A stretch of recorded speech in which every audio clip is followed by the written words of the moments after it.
Благодарам Александра Велинова. Најновите информации од земјава со Александра ќе ги слушнете нешто по 9 часот, а ја продолжуваме отворената утринска програма на телевизија Нова, наречена ИТН или информација точна и навремена.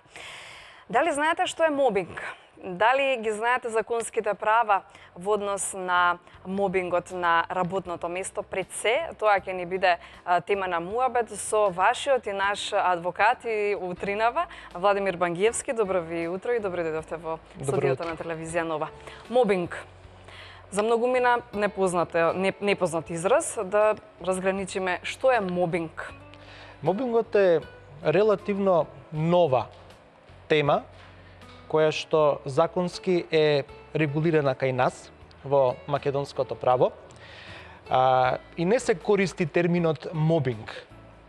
Имено, мобингот е терминолошки, се користи, да речеме, во италијанското, француското право, во правото од нордиските земји и така натака, или во англосаксонското право се користи терминот булинг. Меѓутоа, заради јазична рационализација, скратено, кај нас се користи терминот мобинг, иако законскиот назив, законскиот термин е заштита од психичко и сексуално вознемирување на работното место.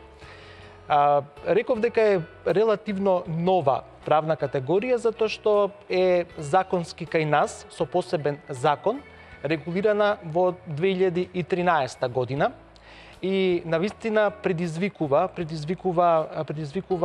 актуелност со оглед на прашањата кои што ги регулира, односно со оглед на темата која што е цел на самиот закон. Мобингот е една непријатна ситуација во која што е доведен определен вработен на определено работно место. Во минатата емисија зборувавме за отказот. Често пати работодавачот, не можејќи на ниту еден начин да му даде отказ на работникот, посебно кога постојат структурални промени кај самиот работодавач, од, да речеме, деловни причини на пазарот и така натака, тој понекогаш оди по една друга линија, по линија на мобингување, односно на психичко или сексуално вознемирување на својот вработен, со цел самиот да биде принуден да си даде отказ на своето работно место. Но мотивите за мобинг не се секогаш тие. Психолошкиот притисок не е секогаш заради напуштање на работното место на мобингуваното лице. Во многу ситуации мобингот се појавува едноставно заради тоа што некој некого не може да го поднесе во својата работна средина или го чувствува како еден вид на конкуренција на своето работно место. Самиот закон за заштита од психичко и сексуално вознемирување го дефинира мобингот и тоа го прави во првите членови од самиот закон, кога го регулира предметот на уредување на законот. Пред да ни ги кажете законските права во однос на мобингот или на психичкото и сексуалното малтретирање на работното место, ги повикувам и гледачите на телевизија Нова и на отворената утринска програма дека може слободно да се вклучат на телефонските броеви, да ги поставувате вашите прашања до нашиот и ваш адвокат Владимир Бангиевски. Мобинг е темата втора за ова денешно издание на утринската отворена програма на телевизија Нова на 2402-002 или на 2402-005. Јавувајте се и поставувајте ги вашите прашања. Законските права, до тука застанавме. Кои се законските права во однос на ова пред да преминеме на вашето прашање за законските права, јас само би кажал дека актерите во ситуација на мобинг се обично лицето кое што мобингува, кое што го врши мобингот, и мобингуваното лице. односно лицето врз кое што се врши мобингот. Или моберот. Или моберот. Законскиот термин е моберот.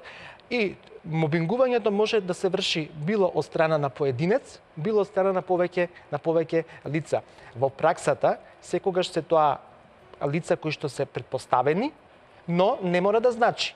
Може да биде и лице кое што е непосреден колега на исти ранг во однос на работното место. Па сега тука законот прави разлика помеѓу хоризонтален мобинг, кога мобингот го врши лице кое што е во исти ранг, или вертикален мобинг, или пак стратешки мобинг.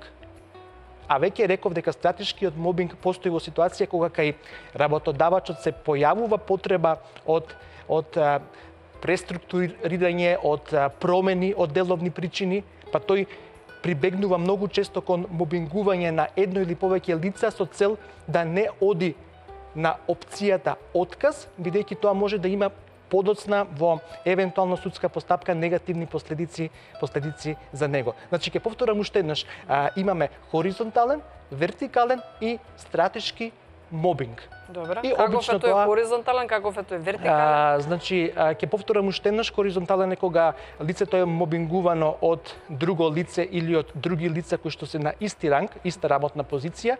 Вертикален е кога мобингот го прави непосредно претпоставениот или работоводниот орган, и рековме стратешкиот е кога работодавецот мобингува определено лице со цел да се ослободи од него кога кај него постојат определени промени. Законските права ете. Каква е постапката воопшто? Знаете, законодавецот оди во една двостепена постапка. Што значи дека кога ќе се спомене мобинг, не мора да значи дека самата заштита од мобингот е секогаш во судска постапка. Со тужба. Да, тужбата како опција е предвидена во законот за заштита од психичко и сексуално вознемирување, но пред судската постапка законот предвидел постапка кај самиот работодавач. Значи, проблемот на мобингувањето може да се реши и во рамките на самиот работодавач. Законот предвидува една можност за писмено предупредување од страна на мобингуваното лице кон оној кој што го врши мобингот, во кој што се наведува, односно се предупредува моберот да престане понатака со психичко или сексуално вознемирување на определен работник. Тој тоа го прави како писмена форма? Тој тоа го прави во писмена форма. Знаете што? Мобингуваниот, многу е голем проблем, посебно во судската постапка. Кога веќе ќе дојде до судска постапка со тужба да се докаже постоењето на мобингот. И мојот совет е секогаш во ситуација кога определено лице чувствува дека е мобингувано, што е можно повеќе да обезбеди докази. На каков начин да обезбеди значи, доказ? писменото предупредување. Или јавување на здравствен преглед, посета на психолог или психијатар, па користењето на лекарската документација како доказ дека некое лице навистина е мобингувано. Писменото предупредување, барањето да престане мобингот, водењето на дневник, кога, кој ден, како се случувало.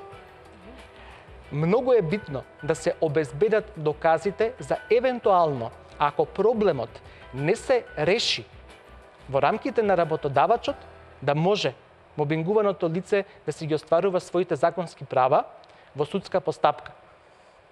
Бидејќи во судска постапка, по тужба, без разлика на тоа што лицето кое што ја поднело тужбата не го докажува мобингот, туку теретот на докажување е на другата страна, на страната на тужениот, на оној кој што е тужен, без разлика.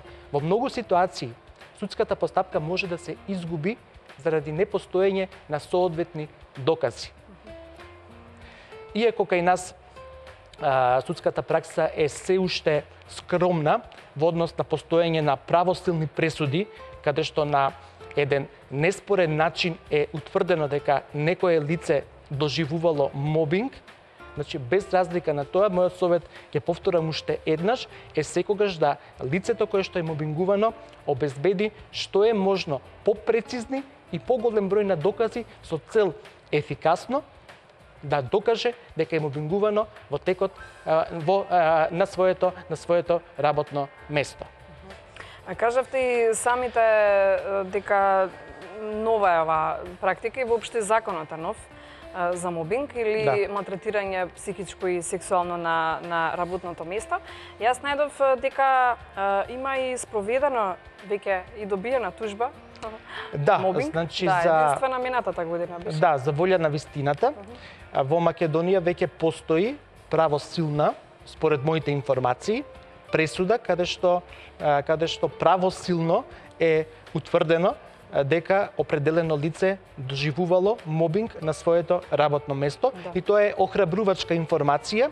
Јас се надевам дека се поголем број на лица кои што вистински чувствуваат дека се мобингувани ќе се охрабрат да реагираат било вонсудски кај самиот работодавач, било со тужба по судски пат. Меѓутоа, внимавајте уште една работа. Мобингот мора да се препознае. Значи, не е се што се случува кај работодавачот мобинг. Например, мобинг е доколку не ви се даваат никакви работни задачи. Или така наречено празно биро. Или пак ви се даваат толку многу работни задачи што не можете, условно кажано, да постигнете или дома да си одите. А гледате дека кај другите работите и работните задачи не се во толку голем обем. Или ги исполнувате сите критериуми за напредување во кариерата, сите други одат напред, ваши колеги, а вие останувате на истото работно место. Меѓутоа, не е мобинг ако работодавачот бара на ефикасно, професионално извршување на работите и работните задачи. Не е мобинг ако ве тера да доаѓате навремено на своето работно место. Или ако искажува незадоволство јавно од начинот на вршење на работата. И така натака, и така натака. Значи, мобингот мора да се препознае, меѓутоа и во постапката пред работодавачот и во судската постапка мора јасно да се разграничи докаде е линијата на мобингување, докаде веќе не се работи за мобинг, туку се работи за сосема друга ситуација. Кај вас доаѓаат, верувам, луѓе што се засегнати од овој проблем и воопшто ова прашање. На каков начин тие ги искажуваат незадоволствата и како понатаму постапката во однос на заштитата на мобингуваниот? Различни луѓе, знаете, различно реагираат кога постои мобинг и првично, знаете, на адвокатот е да препознае дали клиентот доаѓа затоа што кај него навистина постои мобинг или постои некој си друг проблем поврзано со неговото работно место. За адвокатот е многу битно да види дали веќе е поведена некоја постапка во врска со мобингот. Ако не е поведена постапка, тогаш истиот советува да се исполнат условите од законот за психичко и сексуално вознемирување, односно да се отпочне постапката пред работодавачот. Доколку таа постапка е веќе завршена, помината, безуспешно, тогаш не преостанува ништо друго, туку да се оди со тужба, каде што во петитумот на тужбата, односно во тужбеното барање, се бара да се утврди дека спрема еден лице е вршен мобинг, односно вршено е психичко или сексуално вознемирување, да се нареди да престане истото и евентуално, ако постои штета, да се задолжи лицето кое што вршело мобинг да ја надомести актуелната штета. Но, законот предвидел и привремени мерки во ситуација кога е неопходно да се заштити лицето кое што доживува мобинг со забрана, да речеме, на комуникација со определено лице или пак со забрана да се пристапува на соодветното работно место. Ова се прави во екстремни ситуации кога навистина некое лице доживува екстремен мобинг од страна на поединец или група на вработени. И според ова, да верувам дека во тие други компании, во нашава телевизиска куќа замислата да има мобинг. Од организаторот, до продуцент, до оној што ги прави вестите, до уредувачот на вести, до уредникот, до водителот. Мора да има комуникација. И замислете, ако има мобинг од некој од оваа алка, која треба безпрекорно да функционира, нема ништо да функционира во медиум како што е телевизијата. И затоа благодарам до сите колеги што функционираме на ваков начин и се оди безпрекорно, затоа што ако организаторот врши мобинг кон водителот, на пример, организаторот има забрана за комуникација со водителот, ништо не правиме. Тука и продуцентот и организаторот се паѓа во вода. Знаете, секој има право на работа во здрава во здрава работна средина. Значи, мобингот е навистина една непријатност, која што може да има и соматски и психички последици за мобингуваното лице. Во смисла на тоа дека и него се појави депресија, безволност, апатија. Меѓутоа, можни се и соматски, односно телесни проблеми да се појават кај определено лице. Од типот на чувство на главоболка, чувство на, да речеме, тахикардија, покачен крвен притисок и така натака и така натака. И тоа се се симптоми кои што лекарот може да ги констатира кога постојат тие кај мобингуваното лице, меѓутоа таа лекарска документација, тие симптоми кои што се лекарски евидентирани, можат да се искористат како докази во текот на постапката за докажување на мобингот. И тоа е навистина ситуација во која што секој од нас може да се пронајде, односно да му се случи во текот на своето работење. Како што кажавте, значи менаџирањето со работниот процес е исклучително сложена дејност која што бара навистина чувство за другите вработени и за нивните права, односно за нивните интереси. Да, тешко е најпрвен да се препознае мобингот на работното место, а понатаму и таа законска рамка што си го носи самиот закон за поведување постапка и понатаму и казни. Постојат и казни за ова? Да, постојат, значи законот предвидел и соодветни казни, како прекршочни казни за определено лице кое што го врши мобингот. Меѓутоа, знаете, поголем проблем е стравот кој што се појавува кај лицето кое што е мобингувано. И во адвокатските канцеларии лицата кои што доаѓаат и кои што се жалат на мобинг, најчесто доаѓаат и со страв. Што со моето работно место? Или што со мојата кариера?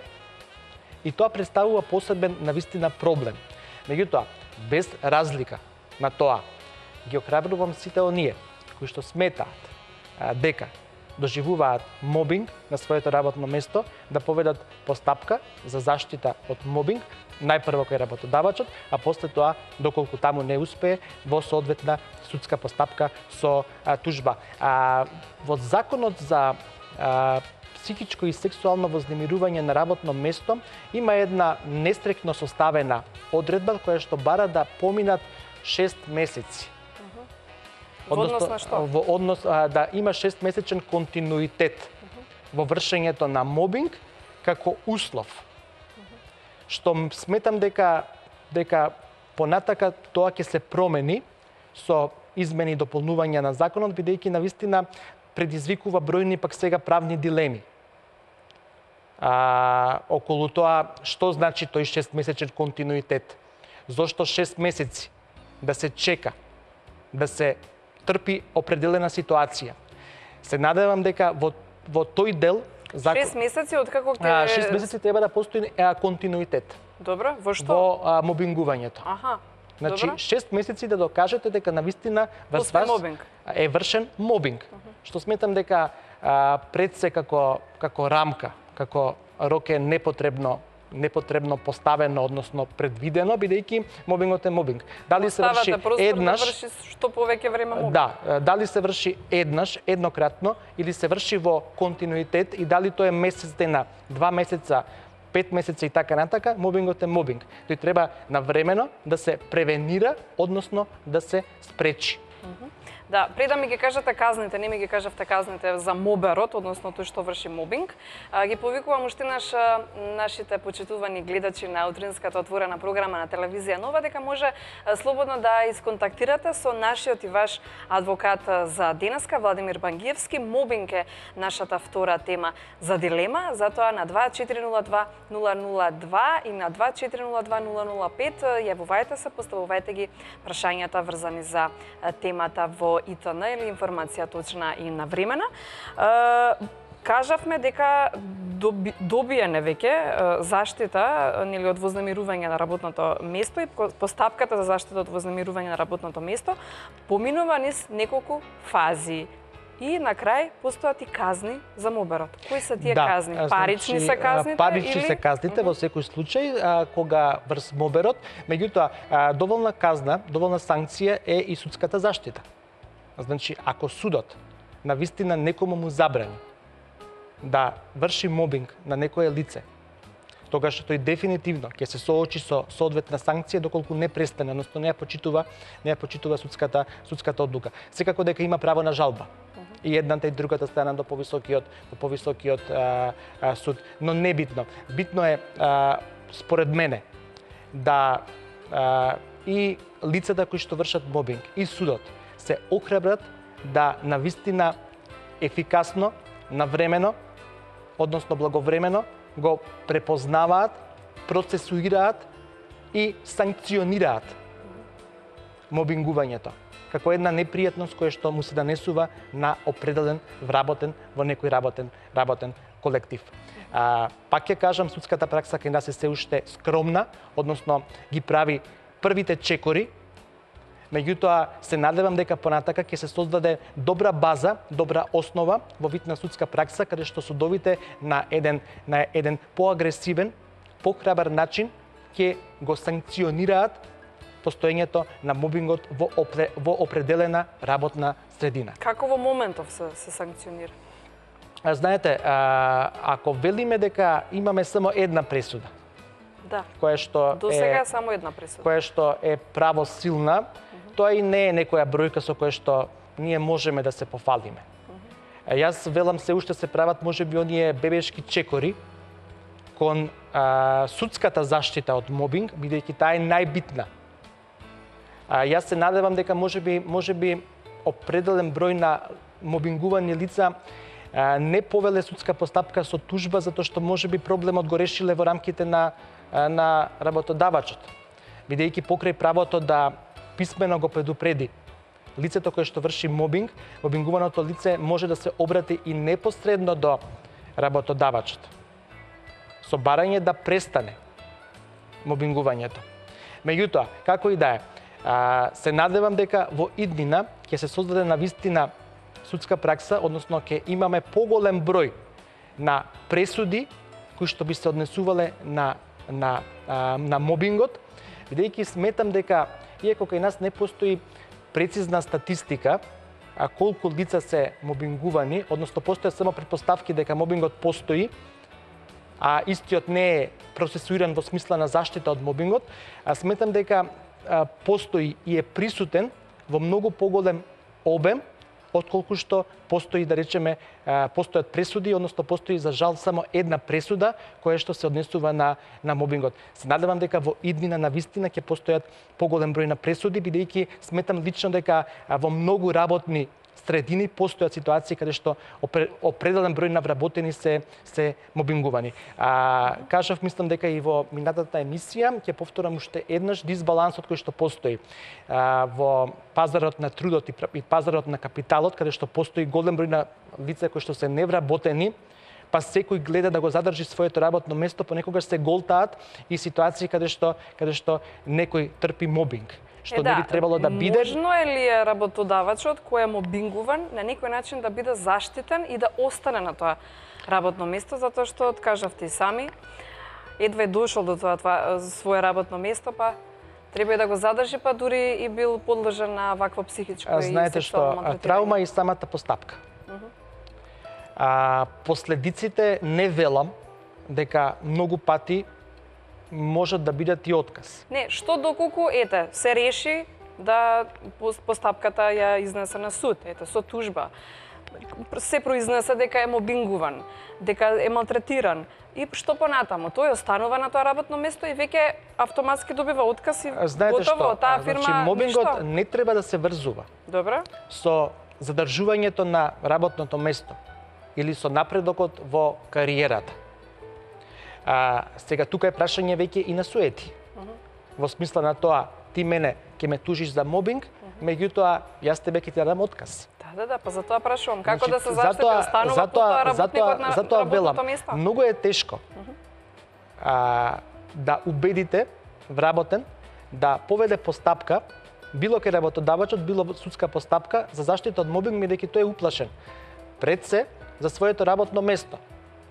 Но, како и да е, не велам дека заради задржување на постоечкото работно место или заради кариерата треба да се трпи ситуација каде што ќе бидете постојано мобингувани, бидејќи правите штета на своето психичко и на своето соматско здравје, кои што понекогаш последиците можат да бидат навистина и големи. А праксата што би вели? Останува на работното место ако или имате во по предвид дека автоматизам постои добива само отказ? една пресуда, Добро. Јас колку што имам информации, да вистина се одважија и други работници да поведат судски постапки за заштита од мобинг, меѓутоа мислам дека тие завршија со одбивање на нивните тужбени барања, бидејќи пак ќе кажам, секогаш се проблем доказите.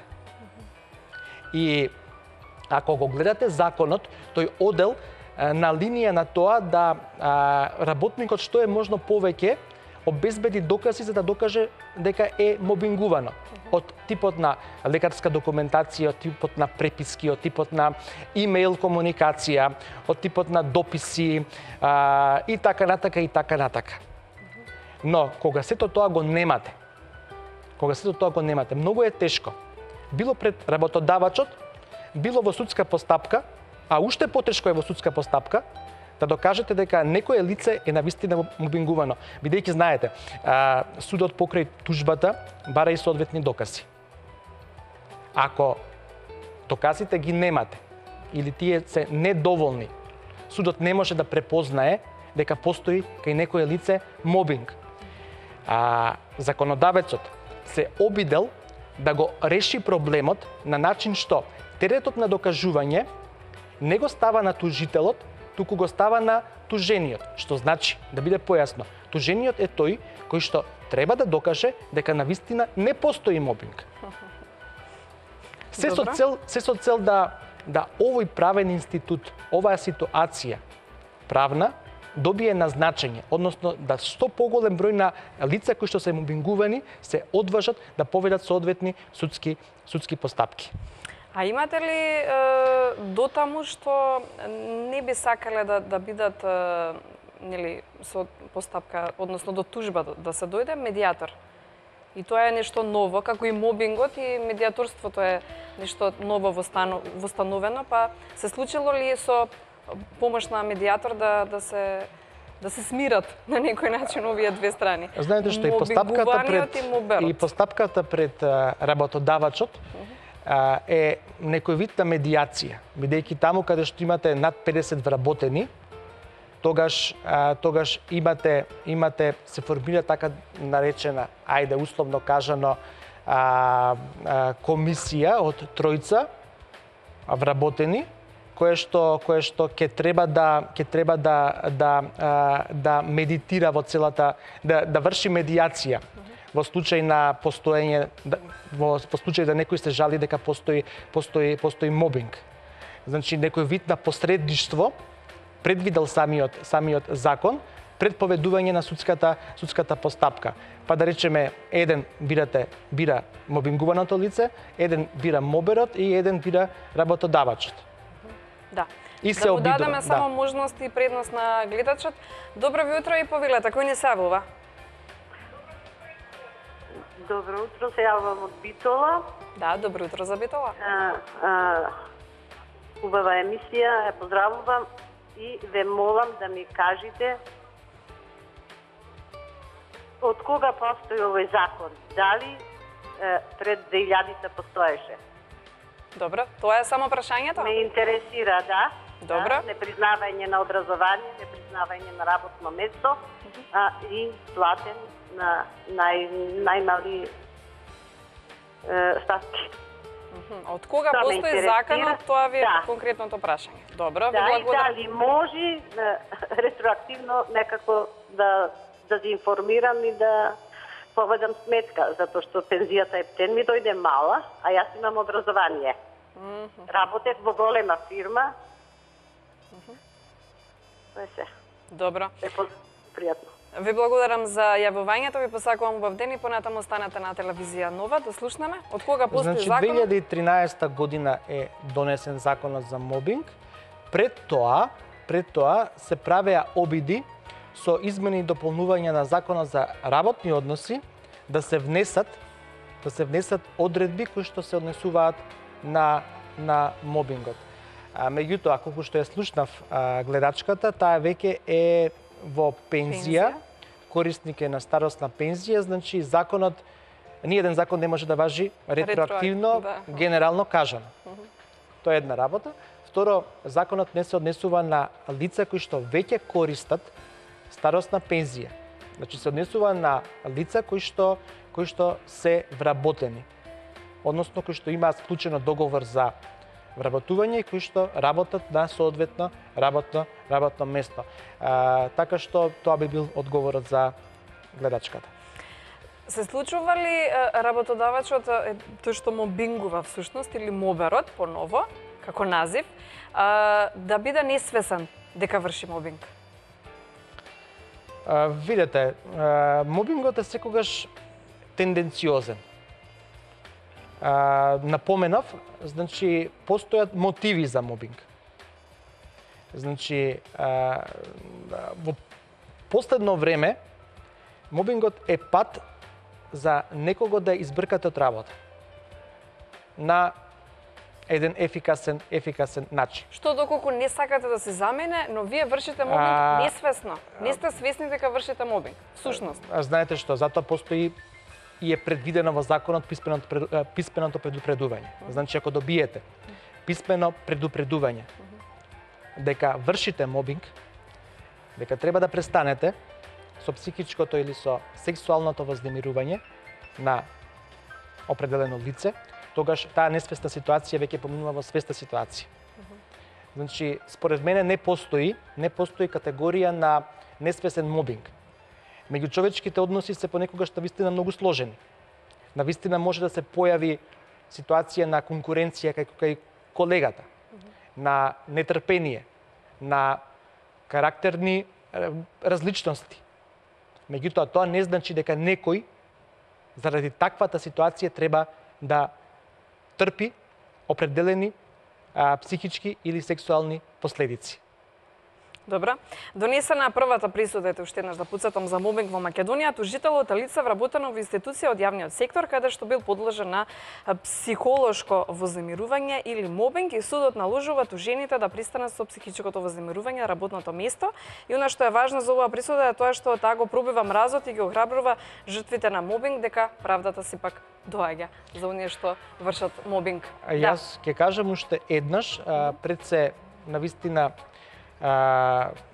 сметам дека е добро тоа што веќе имаме правосилна, завршена постапка, каде што на еден правосилен, конечен начин е утврдено дека постои мобинг и е наложено да се престане со мобингот. Се надевам дека во иднина навистина ќе постојат многу повеќе тужби кои што би се однесувале на заштита од психолошкото, од психичкото и сексуалното вознемирување на работно место. Инаку самиот закон не прави разлика во однос на пол, што значи дека како жртви на посебно на сексуалното вознемирување можат да бидат еднакво и мажите и жените. Исто така и во однос на психичкото вознемирување не постои полова разлика, односно жртви на мобингот можат да бидат и мажите и жените. Да, ви благодарам за денешното гостување. Адвокат Владимир Багиевски, верувам ќе ни бидете повторно гостин со нова интересна тема и секако прашањата ќе бидат отворени тука за сите гледачи на телевизија Нова и на отворената утринска програма наречена Информација точно на време. Уште еднаш благодарност до сите колеги што нишката телевизија или утринска програма функционира апсолутно безпрекорно.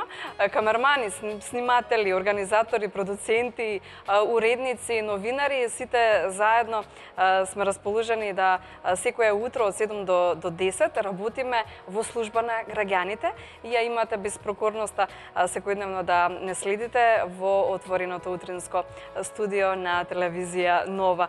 Да се опуштиме малку после оваа тема мобинг, верувам дека е вистинско време за она што ни следува, тоа е месец ноември и најновата песна од Нокаут како хит за оваа недела во ИТН. Нокаут и ноември.